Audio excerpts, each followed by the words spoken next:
So I just heard Mike the Vegan's going 20 minutes over. He's like really delayed, so that makes you lot so much more special. Thank you so much for coming here and listening him. He's awesome, so no, I appreciate that a lot. Yeah, hello, say hello back. I want to speak to you. Hello. Is everyone enjoying the camp out so far? Yeah? Who was at the main stage last night? Chicago Sound System. Who stayed until it finished? Yeah, it's not many, right? That was intense. So I'll be honest with you, I don't drink, but I was shouting a lot, so my throat is a little bit dodgy right now, so I'm sorry if I squeak every now and then. I was there all night as well. So, when I was invited to speak here today, I had to make a decision.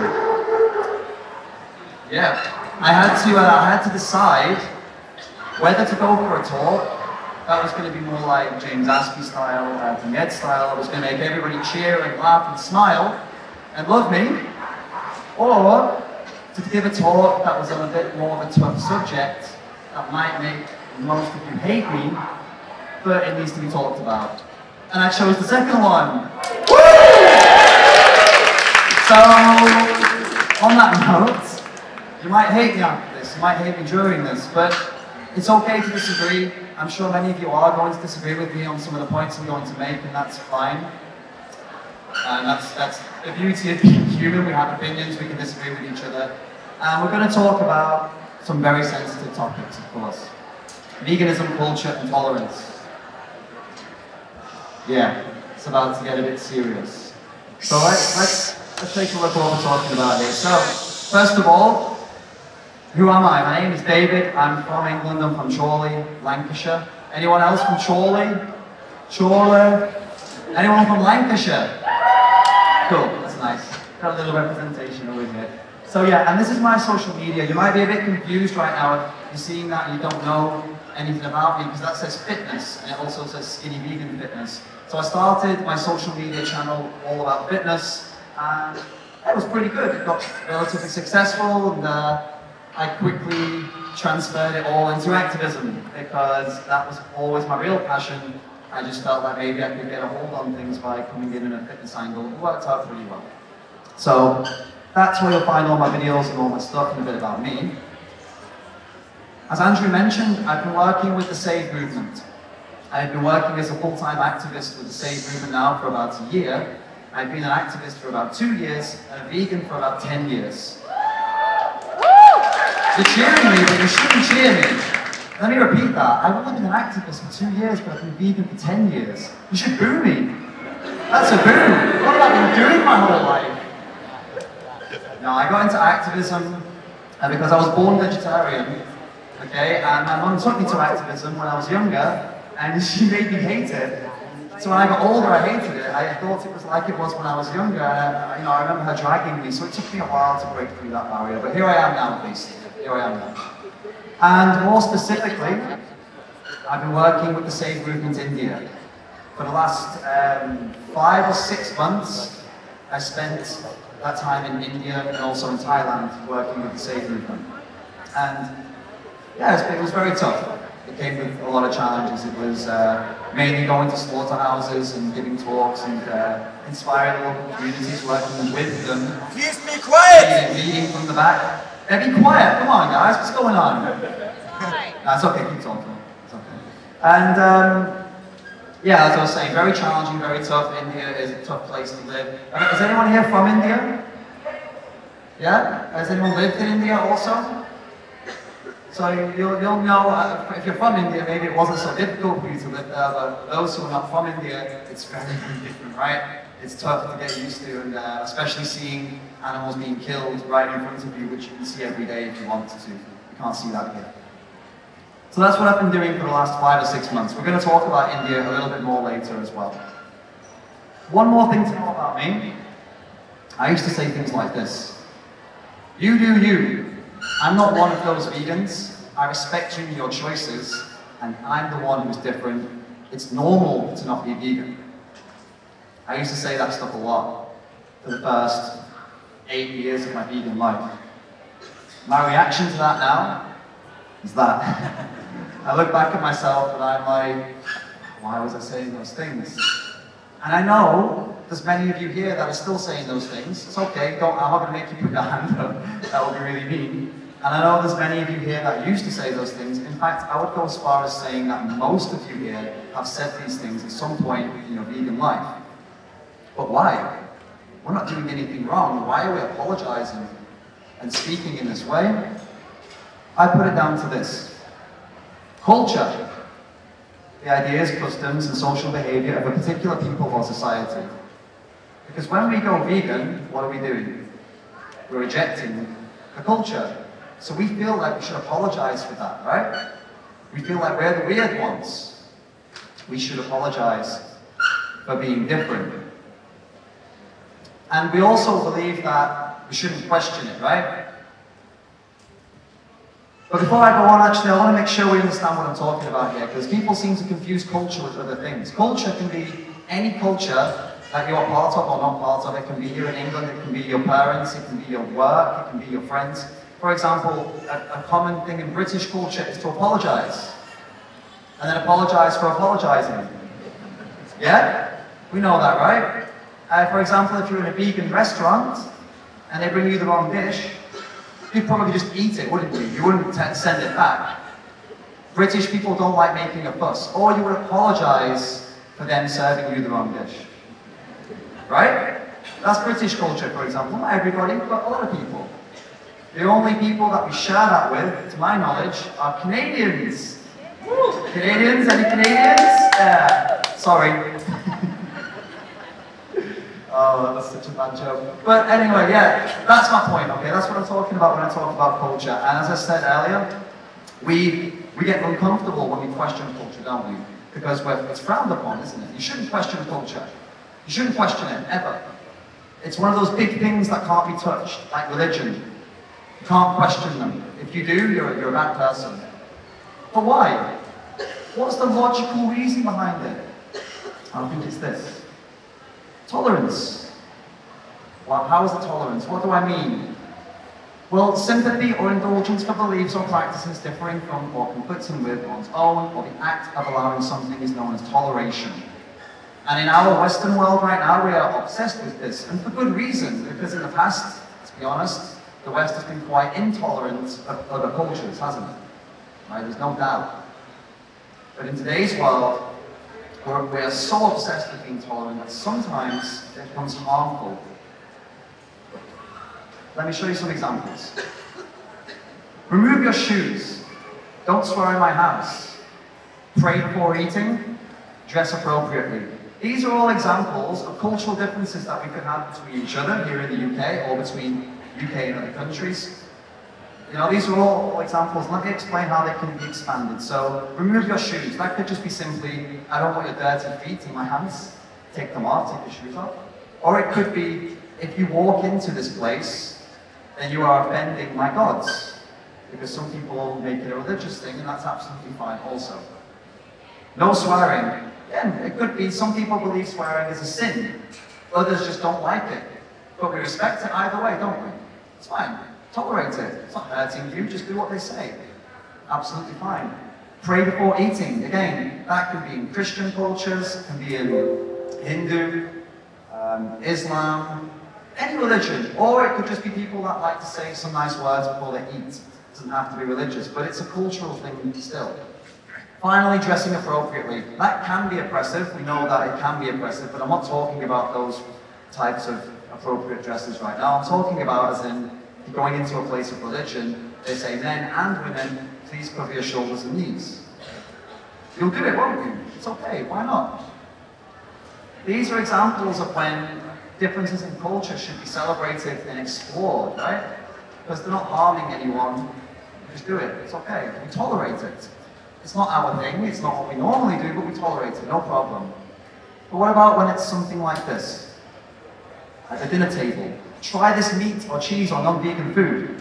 There's nothing wrong with using and eating animals, or when someone says cows are happy in the dairy industry. People say these things normally at the dinner table, don't they?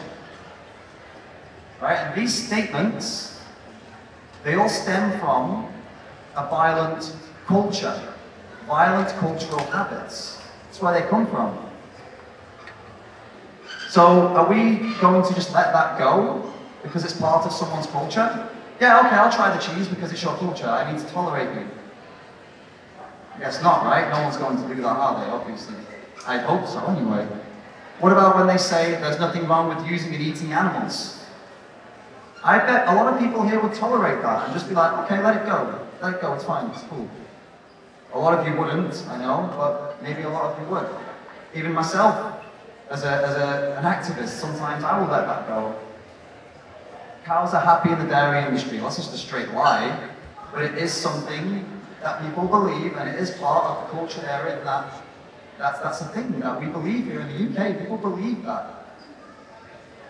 Are we going to let those go? These are violent statements coming from a violent culture that we should challenge, right? We should be looking to challenge this, not tolerate it.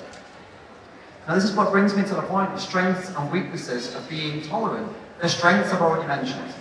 We can learn so much from each other. We can learn beautiful differences between each other. We can celebrate them. It's amazing. You can become so much more enriched by somebody else's culture, whether it's your neighbor, your mom, or someone at work, or someone from the other side of the world.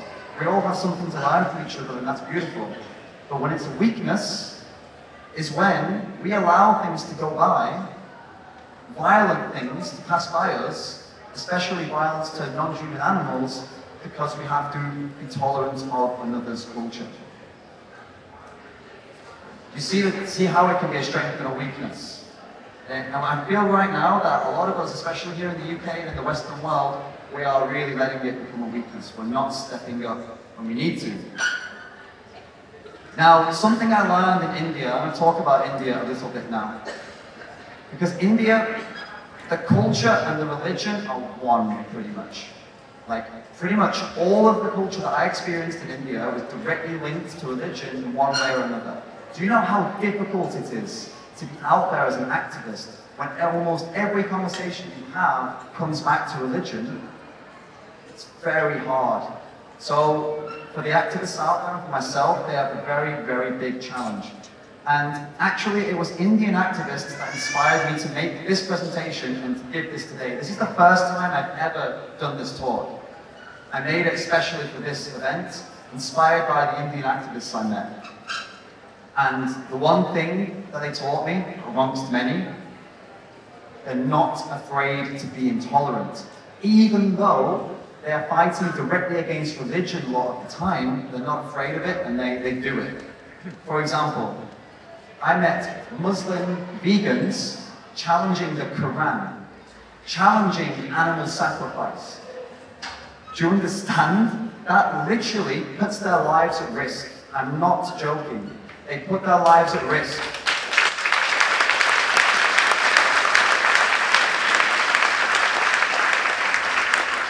I met Hindu vegans challenging the Hindu gods that say drinking milk is good. Like in some of the Hindu scripts, they literally say drinking milk is good. They're challenging the words of gods. Can you believe that? It's incredible. They're amazing people. I don't know how they do it. I don't know how they do it, but I was so inspired by them. And I met atheists challenging everyone. It's atheists. Let me show you some examples of what I'm talking about. Oh, the clicker didn't work. There we go.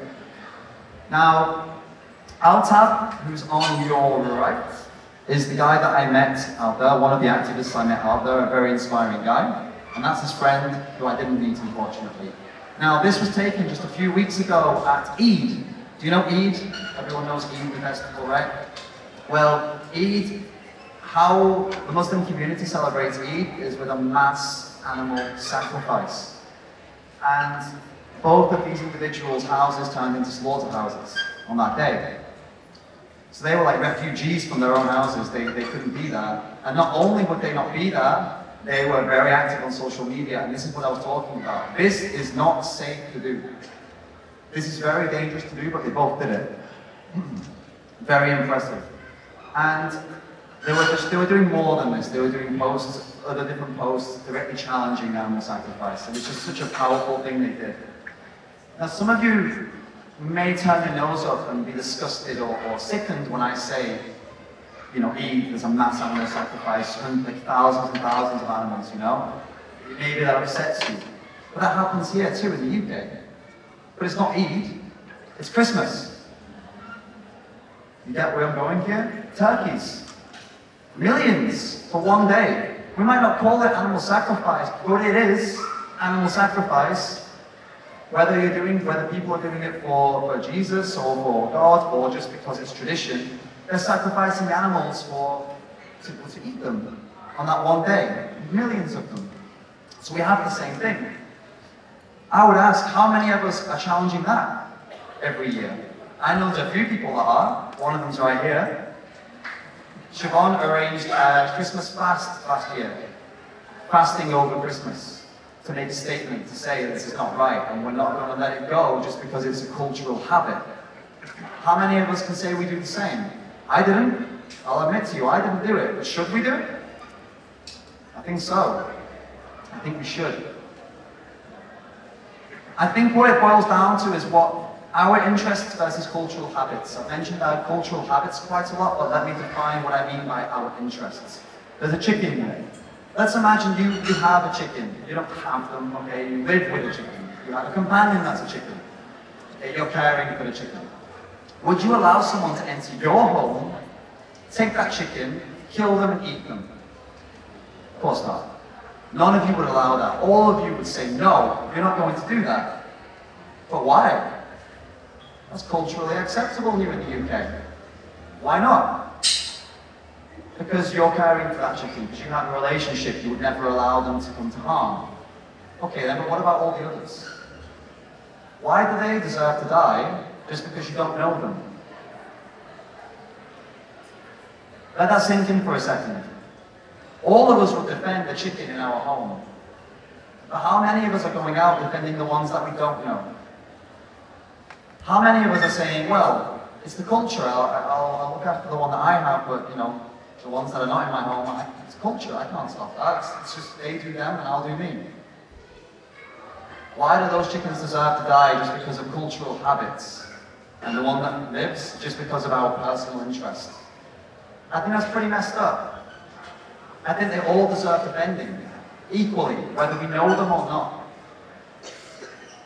And then that leads us to the conclusion of we should be challenging the cultural habits of the people and the society around us, shouldn't we? Now here's a question. We know now that we should be, or should at least be trying to challenge the cultures around us, like the people we know around us, okay? Or maybe, let's say our friends, family, the ones that we're most similar to, let's say. But what about people from other countries? Should we challenge their culture? Nah, I know many of you. I told you this would be uncomfortable, and I had a lot of people just go, it's deep, I know it's deep, and I know, as a white man saying this, I'm probably likely to get in a lot of trouble for saying something like this, but let me try and explain it before you all attack me, alright? How many of you posted about Yulin, Chinese Dog Festival? Put your hand up if you made a post. Or if you posted about it last year. If you've ever posted about Yulin, put your hand up. There we go. There we go. So you've all already done it. You've all already done it. You did it. You challenged another country's culture. Was it uncomfortable? No, you know, most people did it without thinking, just did it, right? But you did it. That's the important thing. And I understand why you all sighed. Why you all were like, that's deep. I get it, because there's language barriers, there's history to keep in mind. You know, the history, I was going to say again, of Europeans and what we've done to other countries, alright? I get it, we have to consider these things. And the knowledge gaps, I get it. It has to be effective, I get it. But it can be effective. We can do this in an effective way. That doesn't cause any more problems, and we can actually have some change. And let me say why. Because we're more similar than we are different. All right, let me explain again what I'm talking about. Let's imagine you're all stood on a mountain. Just imagine it, you're on a mountaintop. And you look around you. And here's where you are, say, and an Indian person's over here. Chinese person's a little bit down here. I don't know, let's say someone from Mexico is up here. All right, so you see all these different mountaintops and all these different people and different cultures. But then you look down and realize you're already 6,000 meters high. You are the same up until that tiny little mountaintop. We are all so similar, apart from these tiny little differences in our peaks. So when we come to talk to other people about their cultures and what they do and what we do, you find actually you have a lot in common, a hell of a lot in common, because we're human. So we can do this and it can be effective. Here's an example of doing this. This was in Stockholm. Just a couple of weeks ago this happened. I was in a Cube of Truth, Anonymous for the Voiceless, doing some outreach, and I spoke to this couple. The lady's from Ghana, the man is from Somalia. Those of you that were unsure or said no, we shouldn't challenge other people's cultures, maybe you would have told me I shouldn't have spoken to them. Because that's about as different as it can get, right? We're totally different cultures. But what happened? We had a conversation. I asked some questions about the cultures of their countries. We compared it to the culture of my country. We had some jokes, we had a laugh. And how it ended, after a relatively long conversation, the guy was telling me he's killed animals himself, but now he sees it from their perspective because of our conversation. He never thought about that before. And the girl was already pretty much on the way to being vegan, and I just gave her that extra little kick she needed. And I didn't offend any of them. I didn't tell them what to do. Just had a conversation. I didn't tell them that cultures were wrong. I just guided them along a path to show them how what we're doing is harming others and we could do it differently. A different example, one in India. I went out with this sign in Delhi saying, "Milk is non-veg, change my mind." Let me explain what that means. Non-veg means meat, basically. Non-veg means meat and eggs. They don't eat meat and eggs if they're vegetarians in India. And veg means milk products and anything else. My argument is milk should also be non-veg. Milk should be in the same category as meat and eggs in India. In the UK, all animal products should be in the category of non-vegetarian because they're not vegetables, in my opinion. So I went out with this sign anyway. I challenged people to change my mind in Delhi. I went out with locals though, of course. I'm not just going to go out on my own and try and do this, it's not smart. And what actually happened was we got into some really cool conversations. Again, we discussed our differences in culture, had a bit of fun with it because, made fun of each other a little bit. It was nice. And we got onto the real stuff. And again, one of the guys at least understood 100% what I was getting at and why. Now, there was someone else who didn't speak very good English, so a local came in and took that conversation. There was another group who were laughing at me because I'm white and saying, "You don't know what you're talking about, white boy." And I said, "Okay, that's fine. You speak to my colleagues then." And it was fine. No harm and only good outcomes from doing this. We can do it, it can be effective. But what can we do here right now? Those were examples of me in other countries, and these were, the second one a little bit exotic, let's say, a little bit daring, but what could you do right now in this country? Well, I'm quite lucky in that the speakers before me just kind of went through a lot of that, so we can go through this pretty quickly, actually. One of them that I didn't touch on, I don't think, was the Liberation Pledge. Some of you might have seen this fork.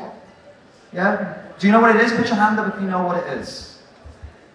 This is awesome that so many of you don't know what it is. I love that, so we've got a chance to explain it. So basically, if you're wearing this fork, it means you've taken a pledge. A pledge to not dine at a table where there is animal flesh present. If you want to go further than that, you can make it where there are animal products present, which is what a lot of people do, but at least animal flesh. Why?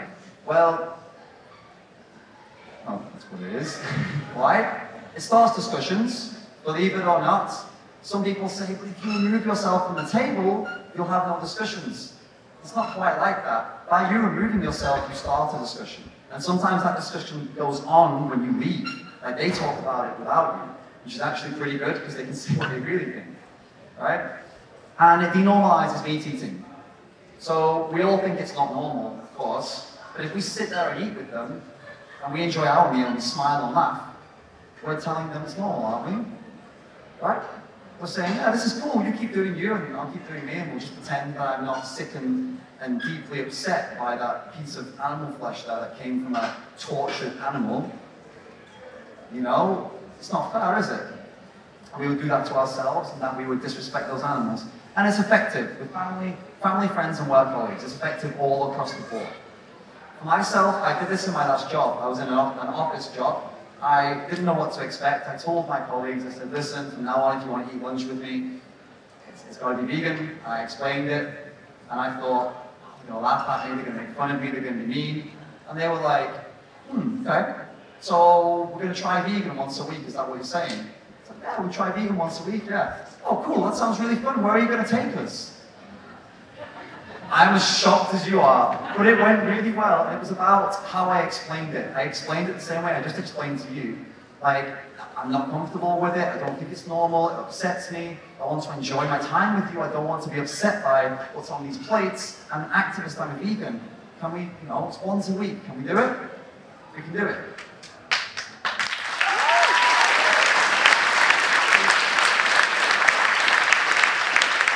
So if you want to find out more about that, just Google the Liberation Pledge. Just go and Google it, the sign right up. You can make a fork. I mean, it's not the easiest thing to do. Many have tried and failed, I'll be honest. Me included. You need some good tools for it, all right? But you don't need the fork. You can take the pledge without the fork. It's just nice to see solidarity between people who have taken it. When you see them and you can say, oh yeah, we've done this together. It's nice. What else can you do? Outreach. We know what outreach is. We've just been talking about it. We engage in discussions, we give talks or workshops, we do food stalls, we do flyering. Basically, outreach is any time you're talking about the animals and veganism. And any of these events, like stalls and stuff, you can use to get people to come to talk about veganism. It's awesome. And you can be very creative with it. I met somebody recently who does outreach whilst gaming. Gaming headset, microphones on, gaming away. So, what do you think about veganism? Visually. How awesome is that? And the cool thing is that the members on their team in the game, they can't mute them because they're on the same team. They need to know what's going on, right? So it's perfect. They have to listen. It works really well. So get creative with it. Don't just go to Anonymous with a Voiceless Futures. You know, you don't have to do just that. Do other stuff. Come up with your own ideas. Get creative with this. You can do a lot of stuff. And this is great for like your family and friends again, work colleagues and the public. Out of these three, if you're going to do one, make it the public, all right? Because if you start getting into fights with your family and friends and work colleagues, it can ruin your life. So my honest advice to you is if you want to start outreach, you want to start talking about veganism, you want to get into it, start with the public. It seems harder, but it is not. It is easier, I promise you. The public is easier than your family, friends, and work colleagues. I guarantee it. Feels weird, I know, but it is the truth. You'll know when you start. Any of you who've tried to talk to your family and friends about veganism? Do you agree with me that it's easier to talk to strangers? Yeah, exactly. We know. Now, protesting. Fantastic way of getting involved and challenging culture and starting to make a difference. We've got group events or the actions or events designed to object the norm. So you have the Animal Rights March, of course. And do you all know about the Nottingham March? Nottingham Animal Rights March? Do you know? Oh, so many shaking heads. That's some bad advertisement, bro. What are you doing? You're gonna advertise it better. No, I'm kidding. It's gonna happen on this Sunday, tomorrow, 3:45? 3:45 in Nottingham. Yeah. What's it called? In starting Pilchergate in front of the car park. 45 minutes from here. 45 minutes from here. Go on Facebook and search for it, you'll find it. It's really, really important. Also, one more thing I just forgot. I'm so sorry, Alex. If you're interested in outreach and learning how to outreach, find this man here. His name's Alex Bez. He's got some flyers. He's here in the UK for a while. He does a really good workshop. Please find him.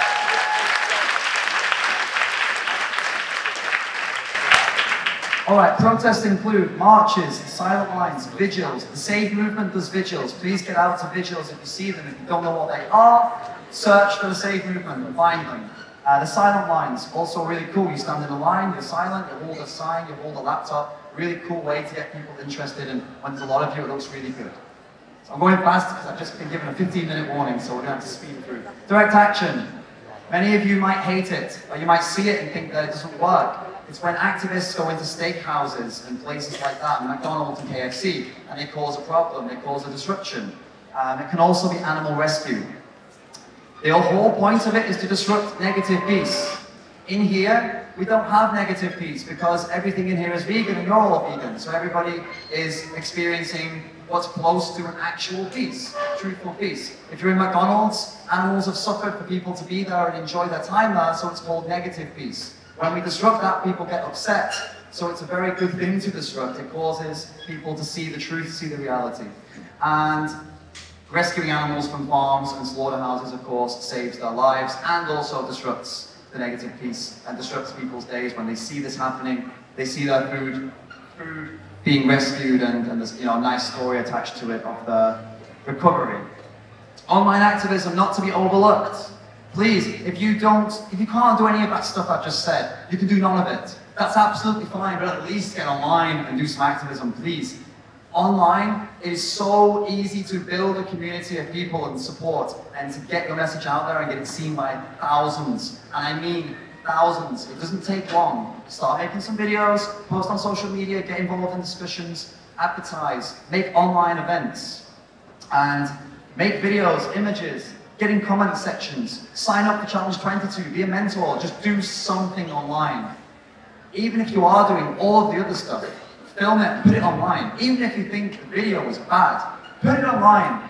Get it online because people will watch it. Your friends and family will watch it, they'll share it, and people will share it. And if you don't do it, no one ever sees it. All right, get the stuff online. Really, really important. Now let's conclude on this point. At the beginning, I told you a few things about me and what I used to say. Let's see what I say now. You do you. But if your actions harm others, expect me to stand up against you. I'm not one of those vegans that will stand silent in the face of violence towards non-human animals.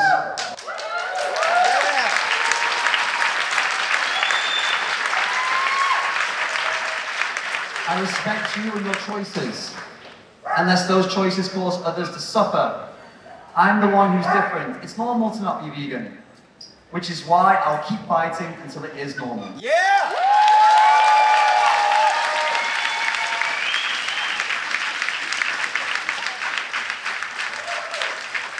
One important thing to remember, when you get out there and you start doing this, it's uncomfortable. It's not going to be nice, it's going to be hard, it's going to be difficult, you're going to have sad times, you're going to have angry times, but just remember this, every single person I have met, in every single country I've been to, which is a lot, they have all said the same thing. My culture is the hardest, my family is the hardest, my people around me are the hardest. Everyone says it. So whenever you're thinking that, it's so hard, just remember, everyone is saying the same thing. We're all in the same boat. And it can and it will change. Things for the animals now are very different than they were 100 years ago, 50 years ago. And that's because of people like you. It's no other reason. It's because of people like you that are fighting to make it happen. If you don't do it, no one will. Just listen to that. Please remember that. You are all sat here or stood here now because you're interested in this, which means you're the ones that have to do it. You have to get out there and challenge the culture. You have to get out there and defend them. If you don't, no one's going to do it. So if you care, it's time to step up and show you care.